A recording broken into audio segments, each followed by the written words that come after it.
Assalamualaikum dan salam hormat. Kita kembali lagi dalam minggu ini Sukan Plus edisi Close Up. Baik penonton semua, ketika ini kita sedang hangat membincangkan mengenai topik Piala Dunia di Qatar yang semakin menghampiri penghujung, dan kita dapat lihat pelbagai ragam yang berlaku pada edisi Piala Dunia kali ini. Tapi sebenarnya kita bukan nak bercakap pasal Piala Dunia, tetapi mengenai perkembangan ataupun perjalanan skuad Harimau Malaya. Dan pada 20 Disember hingga 16 Januari tahun depan, pasukan kebangsaan kita akan bermain di Piala Persekutuan Bola Sepak ASEAN AFF 2022. Dan untuk mengupas mengenai perkara ini, bersama saya ketika ini, legenda bola sepak negara, Khalid Ali. Baik bang, apa khabar? Terima kasih kerana sudi bersama Close Up minggu ni. So, alhamdulillah lah sekarang ni nampak sihat sikit lah, sebab dulu ada sikit kecederaan, so dah pulih. So, saya rasa nampaklah confident sikit lah. Okey, sebenarnya saya amat berbesar hati dapat duduk bersama legenda bola sepak negara yang satu ketika dulu merupakan nama yang cukup besar dalam bola sepak. Tanpa kita melengahkan masa, kita terus ke soalan yang pertama. Saya pasti bang, ramai yang kenal dan tahu siapa Abang Khalid ni. Dan pada masa sama, mungkin ramai juga yang tak kenal siapa Khalid ni, terutamanya generasi muda. Tetapi perincian mengenai siapa Khalid Ali kita akan cakap kemudian. Sekarang kita nak dengar perspektif abang sendiri mengenai bola sepak negara ketika ini secara umum. Apa yang kita nampak sekarang ni, coach baru iaitu Kim Panggon mengendali pasukan Harimau Malaya. Kita nampaklah ada perubahan sikit dan ada kejayaan sikit. So di mana kita pun telah qualified untuk pergi Piala Asia, dan juga yang kita betul-betul nak tengok sekarang ni adalah Piala AFF yang akan dijalankan pada 20 bulan ni. So kemungkinan Kim Panggon akan dapat memberi sedikit impak yang baiklah kepada pasukan bola sepak Harimau Malaya.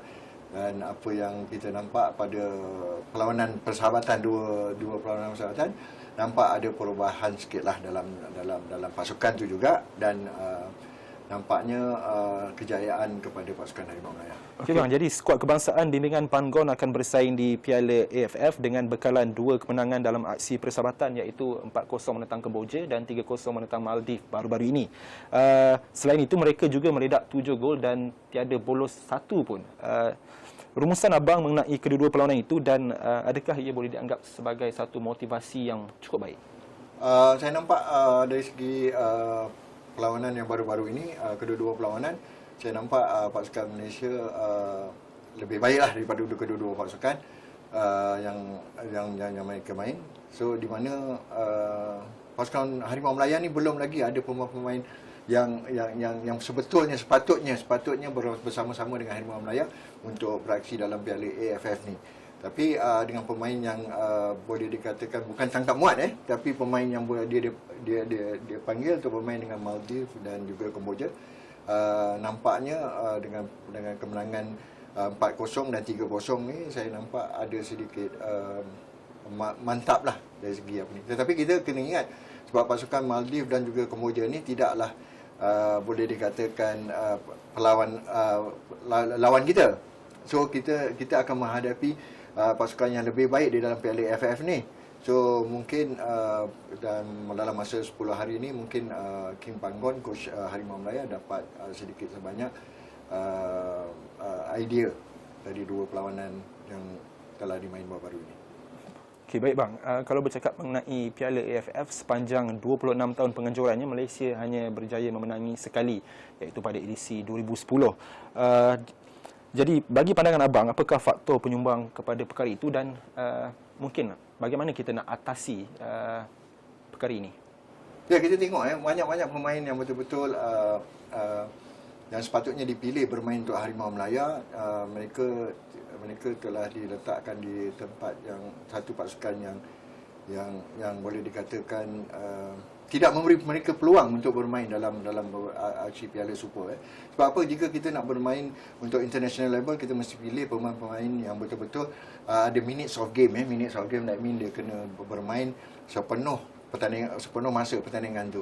So sebab tu kita nampak sikit sebanyak ada sikit kepincangan dekat situ lah, apabila pemain-pemain yang boleh dikatakan pemain simpanan pun di dalam satu-satu pasukan tu pun kita kena pilih. So di sini kita tidak dapat betul-betul untuk memantapkan ataupun kecergasan mereka tidak baiklah dari segi sebab international level ni sangat tinggi sangat tinggi. Jadi abang, ketiadaan banyak pemain utama yang macam tadi abang sentuh, macam mana abang tengok perkara ini dan potensi skuad kita? Adakah pasukan ini mempunyai material sebagai juara dengan barisan pemain yang sedia ada? Baik-baik kita tengok daripada perlawanan dengan Maldives baru-baru ni perlawanan dengan Maldives. So dari segi ball possession saya nampak Maldives lebih baik daripada pasukan Harimau Melaya. Terus terang saya cakap tapi hanya mereka tidak mempunyai striker-striker yang untuk menjaringkan gol. Di situ saya nampak ada sikit kepincangan di tengah dan juga di bahagian kiri pasukan Harimau Melaya. So tidak nampak mantapnya pasukan Harimau Melaya seperti untuk qualifying Piala Asia. Tak mantap lah saya masih bagi lagi lah 70-80% lah untuk qualify ke peringkat lebih tinggi. Tapi dengan skuad sekarang ini tak mustahil untuk kita ke semifinal sekurang-kurangnya bagi pandangan abang. Yalah kalau mereka memberi full hearted bekerjasama dan bermain dengan satu pasukan dengan hati yang betul-betul dan penyokong-penyokong yang mantap, mungkin tu semangat tu akan tinggi lagi. Akan berjaya diterjemahkan di atas padang dengan keputusan yang lebih baik. Dan mereka akan pergi. Baik abang, bercakap pasal ketiadaan pemain yang mohon pelepasan untuk AFF kali ini. Topik ini agak sensitif sikit, tetapi bila bercakap pasal pelepasan untuk AFF ini, apa yang pasti kelab tidak wajib lepaskan pemain untuk kejohanan di luar kalender FIFA. Tapi sebagai bekas pemain kebangsaan, jika abang menempuh situasi seperti ini, apakah tindakan abang? Saya tak mau komen lah pasal mungkin diorang punya ruling apabila sign kontrak dengan satu-satu pasukan tu. Tetapi pada masa ketika saya bermain, jika saya tidak dipanggil oleh pasukan negara, kami akan berasa hampa. Kami akan berasa sedih dan kami tidak akan keluar rumah to face the fan yang kami tidak dipanggil oleh pasukan negara. So saya tak tahulah macam mana sekarang punya arrangement. So sama ada panggilan negara itu tidak diutamakan oleh kelab-kelab yang apa ni. Saya berasa hairan. This is national duty, dipanggilkan national duty kan. Sepatutnya kita memberi peluang kepada mereka dan it's an honor untuk mewakili pasukan negara. Maksudnya pada ketika zaman abang bermain, semua pemain-pemain di dalam negara menunggu-nunggu panggilan untuk mewakili skuad kebangsaan. Ya, satu kejadian berlaku kepada saya dan juga 2-3 pemain di mana pasukan negara semasa ketika itu tidak memanggil kami untuk latihan untuk pasukan negara. Saya berasa sedih dan juga saya berasa malu dengan kawan-kawan. I don't face kawan saya. So saya duduk di rumah dan saya pun membuat satu panggilan telefon ke FM, iaitu semasa itu sekretari daripada Presiden FM adalah Diana. So saya bertanya kepada Diana pasal apa saya tak dipanggil untuk latihan minggu depan tu. So Diana kata I'm very sad. Saya kata I'm very sad and then I feel ashamed dengan kawan-kawan saya semua. So Diana kata this is the first group yang dia panggil. So lepas tu dia shortlisted kan. The second phase nanti dan semua senior player akan dipanggil bersama. Barulah saya lega. So you see kebanggaan seseorang tu untuk mewakili pasukan negara. Sekarang ni tak ada. Saya nampak sekarang ni tak ada. Saya nampak sekarang ni adalah, tak maaflah, kemewahan. Untuk saya pun tak faham lah. Kami pun pernah dulu bermain dengan apa yang boleh dikatakan pasukan Morocco yang qualified untuk semi-final Piala Dunia sekarang ni kan. So kita pun pernah bermain dengan pasukan Morocco. So it's a question mark. It's question mark. Macam mana Morocco boleh sampai ke sana, kita tak sampai lagi. We talk about Jepun, Korea. Itu Itu yang sepatutnya mereka duduk dan bincang. For the next 30 years kita nak pergi ke mana. Baik, tadi abang sendiri dah menyentuh sedikit mengenai latar belakang abang sebagai bekas pemain, dan sampai masanya untuk kita beralih ke topik mengenai Khalid Ali. Siapa Khalid Ali? Okey, seorang legenda bola sepak kebangsaan. Jadi macam mana kehidupan sebagai legenda di Malaysia? Adakah abang rasa segala pengorbanan abang untuk negara berbaloi pada hari ini? Ya, pada saya seketika ni memanglah saya rasa apa pengorbanan saya sampai ke peringkat Olimpik dan preliminary round World Cup, ke peringkat 3 dan 4. So saya rasa saya berbangga lah. Saya berbangga mewakili pasukan negara dan saya telah membawa pasukan negara ke satu tahap yang tinggi, yang tinggi, yang di mana sekarang ni saya tak nampak pun, mungkin lagi 20-30 tahun saya tak nampak pun akan mereka mencapai di mana tahap yang kita telah capai. So kalau kita berbalikkan kepada penghargaan yang sepatutnya, bukan saya seorang, seperti Datuk Santok Sin, Datuk Seri Ransen, kita rasa ada sedikit bukan berkecil hati, tapi sedikit yang mengatakan yang kita sepatut dihargai lah asas kita punya penguanan untuk pasukan negara. Saya tak minta, saya tak apa ni, tapi memang bila kita duduk berbincang-bincang, dia macam kita rasa kita ni is just sejarah saja. Sejarah. So tak adalah sedikit penguanan dari dalam kita punya penguanan dalam kita punya bola sepak lah. Kalau cakap pasal penghargaan yang sepatutnya barisan legenda bola sepak di setiap negara itu terima, adakah abang membayangkan layanan seperti Maradona ataupun Pele di negara masing-masing? Macam Maradona di Argentina diangkat sebegitu rupa dan Pele di Brazil diangkat sebegitu rupa. Adakah abang dan barisan pemain kebangsaan sebelum ini mengharapkan sesuatu yang seperti itu? Saya tak rasa begitu. Saya tak rasa sebab kan Maradona dengan Ronaldo lah, Pele lah, semua that is the level lain. So apa yang saya nampak ni, saya sendiri menghadapi dan saya sendiri yang bersama untuk menjaga bekas-bekas pemain. Jadi saya sebagai ahli tangkuasa Persatuan Bekas-bekas Atlet. So saya nampak bekas-bekas atlet yang mana telah memberi satu penguanan kepada negara dan mencapai sampai ke peringkat Olimpik, sampai ke peringkat World. Mereka ditinggal begitu sajalah. Bukan saya mengatakan bola saja, di semua lampangan sukan. So, dan kami yang sihat sekarang ni, yang ada sedikit tenaga, kami membuka persatuan untuk menjaga bekas-bekas atlet. So, yang di mana mereka memerlu, seperti yang paling kita nampak sekarang ni, yang paling mahal adalah medication.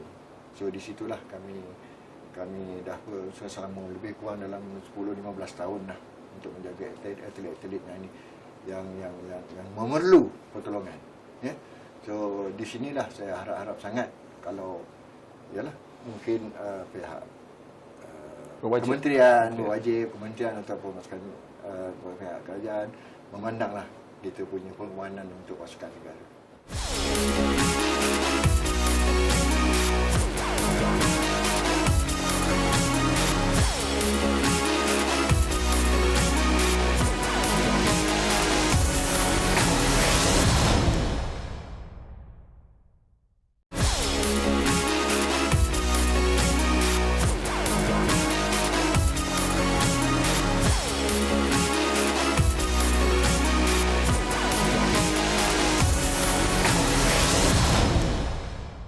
Okey, baik bang.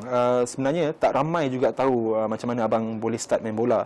Sebab setahu kami ia bukan sukan pertama abang. Jadi macam mana kehidupan Khalid Ali sebelum mengenali bola sepak dan bagaimana boleh bergiat aktif dalam sukan yang cukup popular ini? Ya, saya mempunyai adik-beradik 5 lelaki semua dan arwah bapa saya adalah atlet juga, iaitu bekas peninju negara. So yang bermain bola sepak ni adalah abang saya Hanafi Ali, tapi saya tak bermain masa itu, masa saya sekolah. Saya bergiat di dalam larian. So saya pun pernah dipilih untuk pasukan Selangor dan negara, iaitu bawah age lah 16 dan 18 dan 16. So saya mewakili pasukan Selangor dan juga Malaysia. So saya mula buat bola sepak ni pada umur saya 15 tahun selepas saya menarik diri ataupun disingkir. Ya, kali ini dah terkenal masa umur 15 tahun lagi dah.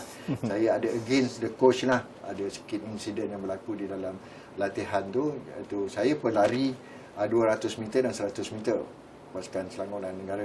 So 200 meter adalah pelari utama dan 100 meter adalah pelari simpanan, iaitu yang kedua. So ada sikit telagahan di antara mungkin semua orang kenal, iaitu coach daripada Canada masa tu dan juga satu atlet yang terkenal di dalam Malaysia lah, iaitu Marina Chin. So ada sikit perlawanan. So di situ keputusan coach tidak, masa tu kita nak fly ke Canada untuk berlatih di sana. So dia telah menggugurkan saya dari pasukan atlet tu, dan di situ saya mula bermain bola sepak lah. Mengikut abang saya lah, Nafi Ali, main bola sepak. So saya beli satu boot dan saya start lah. So 16 tahun saya dapat mewakili pasukan Selangor dan Piala Razak Cup. Itu first Razak Cup di Sabah, iaitu pada tahun lebih kurang 75 lah lebih kurang. So saya bermain untuk pasukan Selangor di dalam Razak Cup selama 5 tahun. So 2 tahun saya bermain dalam Razak Cup, saya dah dipilih untuk bermain pasukan utama, iaitu Selangor dalam Malaysia Cup. Dan selebihnya adalah sejarah. Selebihnya adalah sejarah. Okey abang, ramai yang mempersoalkan kelebihan abang kerana kelantangan abang dalam mengkritik. Tapi tak ramai tahu yang abang pernah dapat tawaran dengan satu kelab besar di Jerman kalau tak silap. Mungkin abang boleh kongsikan kepada peminat semua. Ya, di sini bukan saya seorang. Saya dapat selepas 1980, iaitu kelayakan Olimpik. So di mana Wegang telah balik dan kita punya coach balik, dan dia telah hantar saya punya di Hamburg FC. So dan Wegang balik, dia telah siapkan apprentice punya kontrak untuk berlatih di sana selama 6 bulan, dan salah seorang daripada pemain yang dalam Asia, iaitu Chow Bengkeng pun dapat tawaran tu pergi ke Hamburg FC. Tapi saya tak dapat pergi kerana dilarang oleh arwah ibu saya. So saya kena ikutlah arahan dia. Saya tak pergi. So macam Datuk Chow Tin An dan juga Datuk Mokhtar ada juga tawaran untuk bermain dengan pasukan Manchester United. Dan Aru Mugham dan Datuk Santok Singh ada juga tawaran untuk bermain di Arab Saudi. Ya. So di mana kita pemain-pemain Malaysia terkenal dengan pemain-pemain di Europe, iaitu England B pun datang sini bermain, kita draw 1-1 dan pasukan Cruzeiro dan pasukan daripada Portugal masuk dalam pesta bola sepak. So kita memang pemain-pemain terkenal lah dalam seluruh dunia. So di mana pasukan Korea dan Jepun masa tu tak ada dalam list katakan kan. Tapi sekarang ni kita lebih jauh lah, jauh. Tadi abang ada cakap pasal tawaran daripada Manchester United kepada bekas pemain kebangsaan. Saya rasa tak ramai tahu tentang perkara ini. Mungkin apa yang berlaku? Ya, masa tu kita berlatih untuk Malaysia Cup di stadium mereka, iaitu final I think lawan dengan Singapura. So arwah Datuk Harun datang, dia panggil semua player, dia marah kepada pemain-pemain yang dapat tawaran ni lah, seperti Datuk Mokhtar, Datuk Chow Tin An, Datuk Aru Mugham dan juga Datuk Santok Singh. So dia marah, kata pasal apa kamu tak mau terima tawaran ni. So dia kata yalah, mungkin kita masih lagi pemikiran kita Malaysian kan. So dia kata you should go. So tak buat keputusan masa itu kan. So memang arwah Datuk Mokhtar memang terkenal dalam Asia dan juga di England juga. So perlawanan di antara pasukan England dengan pasukan Malaysia, kejadian yang saya tak boleh lupai adalah pada masa malam majlis makan malam tu. Makan malam, pasukan Malaysia dah ada dalam dewan dan juga baru pasukan England masuk, iaitu Steve McQueen, Kapten Manchester United dan juga Kapten England masa ketika tu masuk, terus bertanya siapa Mokhtar Dahri. Saya kata, apa hal Mak Saleh ni kan? Dia kata, apa hal Mak Saleh ni kena Muqtadari? Siapa Muqtadari? Who is Muqtadari? Who is Muqtadari? So dia tengah bising-bising, dia suruh Muqtadari panggil, bangun lah. Arwah Muqtadar bangun. Arwah Muqtadar bangun, dia kata, you come and stand beside me. So oh, you are too short. Tomorrow I put you in my pocket. Dia cakap dengan Arwah Muqtadar. Tomorrow I put you in my pocket. Muqtadar tahu je lah, muka selamba je kan. Dia baik dengan orang kan. Dia selamba je macam pucat-pucat apa maknanya. Tapi Muqtadar have shown to the England B punya captain that I'm the top striker in Asia. Tu yang baru dia panggil arwah Muqtadar dan juga Cik An, Datuk Seri Cik An untuk berlatih di Manchester lah. Okey, baik abang, bercakap soal skuad negara sebelum ini, terutama ketika era abang bermain. Tadi pun abang dah sebut nama arwah Muqtadari. Namanya cukup gah. Boleh abang cerita macam mana kepribadian arwah dan momen bersama arwah yang abang ingat sampai ke hari ini? Memang kita tak boleh nafikan lah, dia memang satu pemain yang baik lah. Baik dari segi karakter dia, kelakuan dia, dan juga percakapan dia, menghormati orang. Dan dia akan bertukar ganas apabila dia bermain bola. So di luar padang dia memang very polite, very humble, senang approach, pemalu. That is arwah Muqtadar lah. That is Datuk Arwah Muqtadar. So bila di padang dia memang bertukar. So tak tahu macam mana betul, kita orang pun terpaksa ikut. Kalau dalam latihan memang dia berlatih 110% or 20% serius. Dia tak ada main. Selepas latihan pun dia akan buat sedikit warm up, lepas tu baru dia disperse daripada training. So saya memang, semua orang memang hormati Datuk Muqtadar, Datuk Arwah Datuk Muqtadar.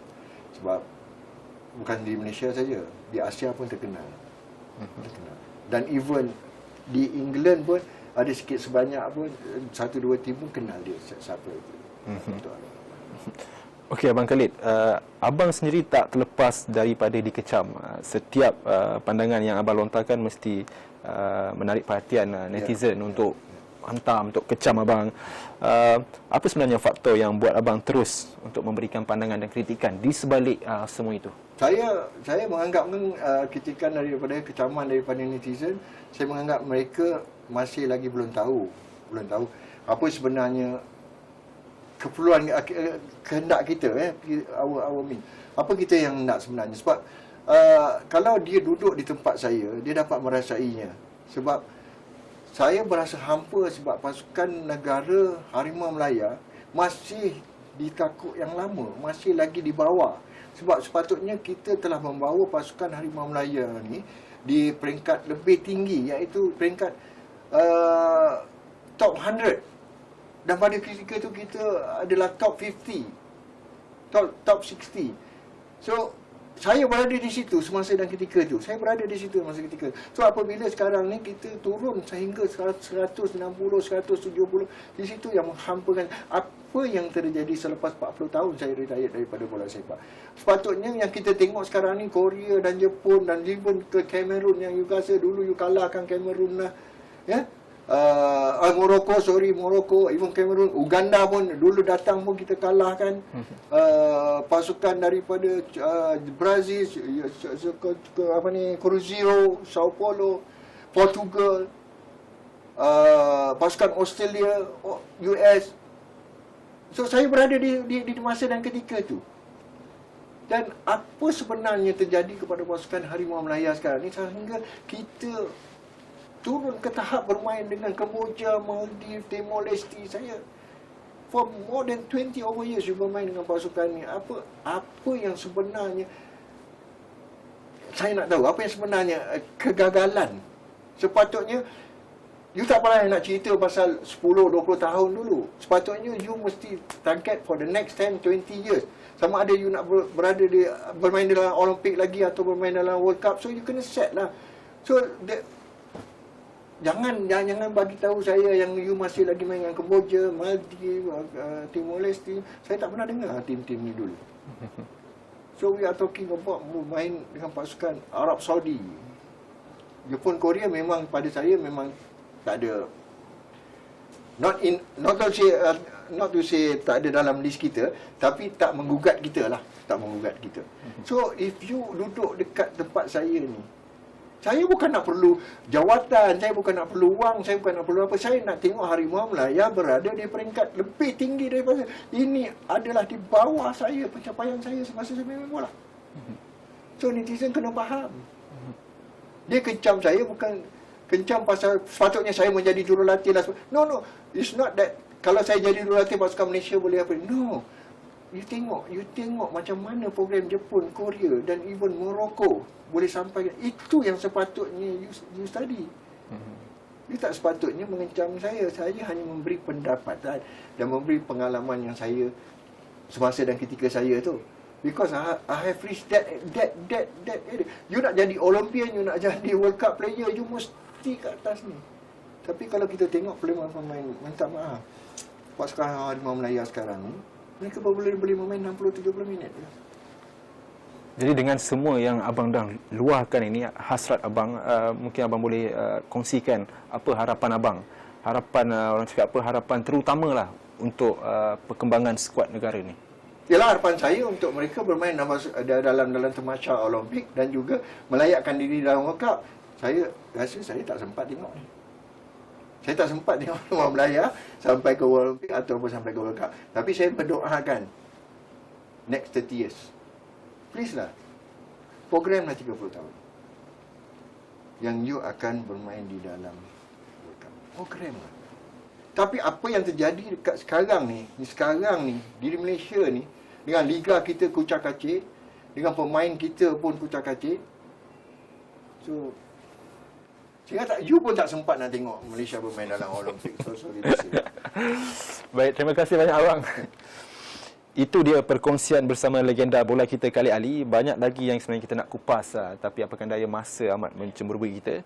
Kami warga Sukan Plus mengucapkan ribuan terima kasih kepada abang Khalid Ali sebab sudi meluangkan masa bersama Sukan Plus. Kita jumpa lagi semua. Assalamualaikum dan salam hormat.